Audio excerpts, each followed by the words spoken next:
యాదాద్రి జిల్లా భువనగిరి పట్టణంలోని బీజేపీ జిల్లా పార్టీ కార్యాలయంలో మీడియా సమావేశంలో పాల్గొన్న మాజీ బీజేపీ ఎంపీ బూర నర్సయ్య గౌడ్. వారు మాట్లాడుతూ కాంగ్రెస్ పార్టీ 6 గ్యారంటీస్ ని తుంగలో తొక్కి 66 మోసాలకు పాల్పడుతోంది.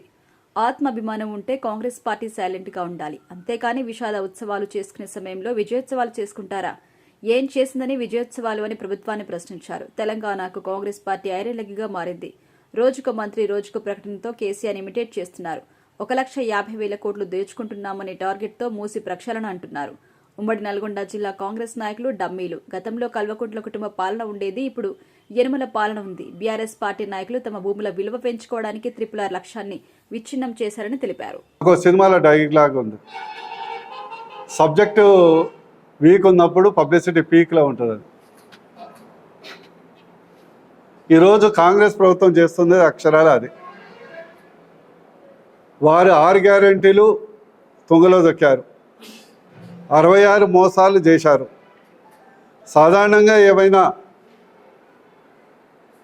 ఆత్మాభిమానం ఉన్న వ్యక్తి కానీ పార్టీ కానీ సైలెంట్గా ఉంటారు. ఈరోజు విషాద ఉత్సవాలు చేసుకునే సమయంలో విజయోత్సవాలు చేసుకొని తమకు తాము ఆత్మవంచన చేస్తున్నటువంటి తెలంగాణకు ఐరన్ లెగ్ పార్టీ ఏమన్నా ఉంటే అది కాంగ్రెస్ పార్టీ.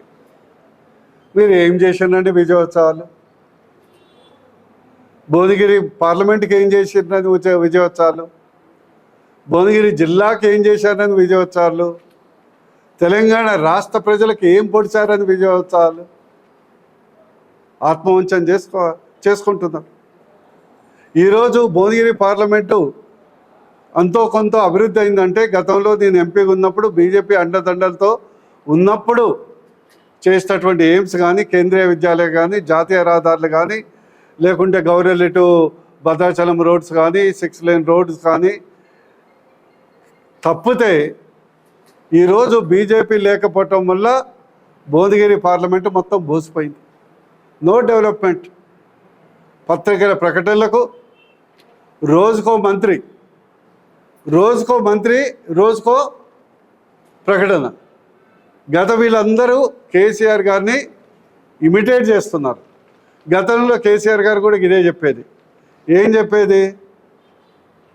దసరా పోతే దీపావళి పోతే సంక్రాంతి పోతే క్రిస్మస్ పోతే రంజాన్ పోతే ఉగాది.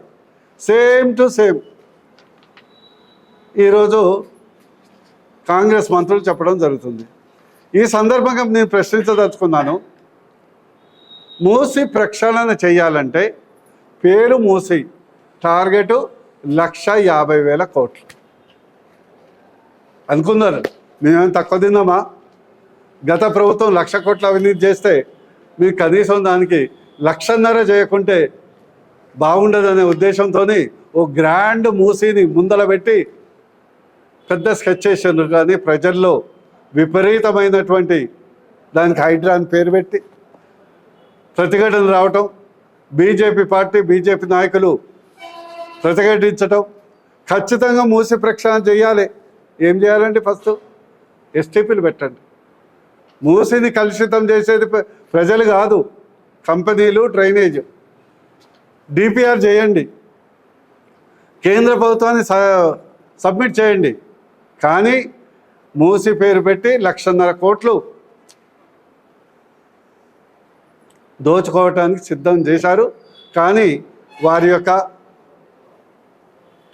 అతిపెద్ద